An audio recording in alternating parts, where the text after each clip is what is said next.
You ask Tiger to solve. This deals with linear equations with one unknown. The final result is v equals -23. Let's solve it step by step. Simplify the expression. Expand the parentheses. Group like terms. Multiply the coefficients.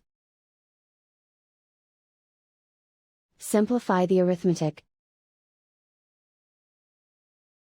Expand the parentheses.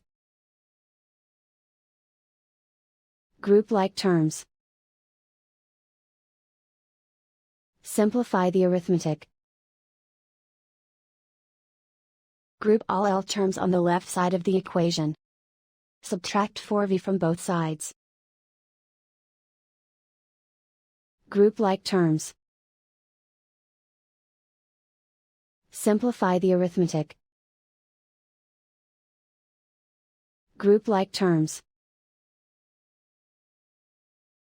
Simplify the arithmetic.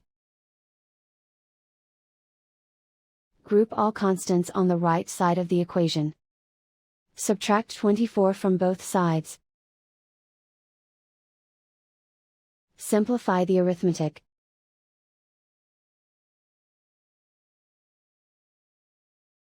And so the final result is v equals -23.